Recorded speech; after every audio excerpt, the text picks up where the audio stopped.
হাই friend, কি খবৰ? আপোনালোকৰ চাগে সকলোৰে ভালেই। আৰু মই বৰ্তমান আছোঁ এতিয়া কচু পথাৰ। আৰু কচু পথাৰতে ৰজাদিনীয়া এটা পুখুৰী আছে, যিহেতু মই চাবলৈ আহিছোঁ। আৰু সেই পুখুৰীটো আজি আপোনালোকক দেখুৱাম মই। খুবেই সুন্দৰ আৰু বহুত জয়াল যিহেতু পুখুৰীটো। আৰু আহি আছোঁ, আপোনালোকক দেখুৱাম, চাই থাকিব ভিডিঅ'টো।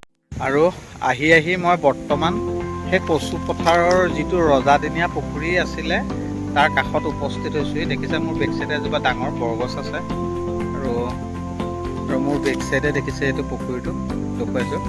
আৰু ইয়াতে 12 মাহ পানী নুশুকাই বুলি কোৱা শুনিছোঁ মই। আৰু পানী যেনেকৈ আছে তেনেকৈ আছে। কোনোবাই যদি মাছ ধৰিবলৈ আহে মাছো নাপায়। আৰু চাৰিওপাশ চাৰি চাইডটো অলপ হাবি জংঘলে ভৰি আছে।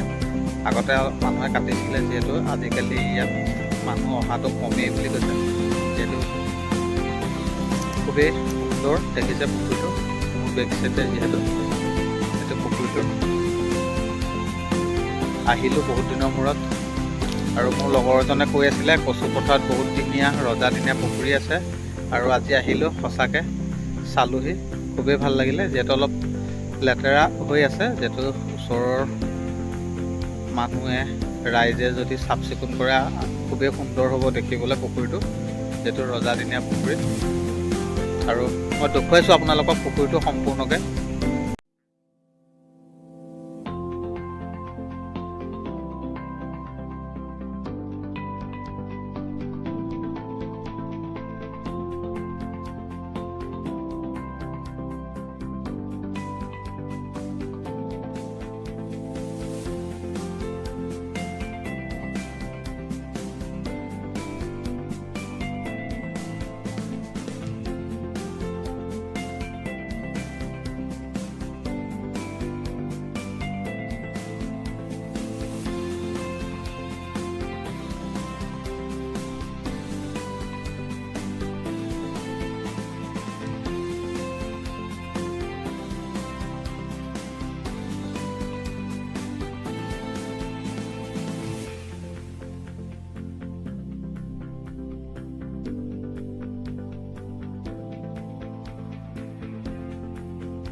আৰু দেখিলে আপোনালোকে তামুলী পথাৰৰ জিলিমিলি পুখুৰী দেখুৱালোঁ আজি আপোনালোকক।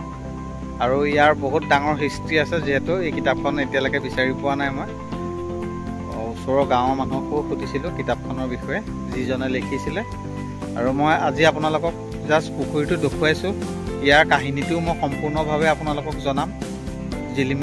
জিলিমিলি পুখুৰী কেনেকৈ হ'ল, ইয়াৰ কাহিনী কি, সকলোখিনি জনাম। আৰু আজি ভিডিঅ'টো চাই কেনে পালে আপোনালোকে কমেণ্ট বক্সত কমেণ্ট কৰিব।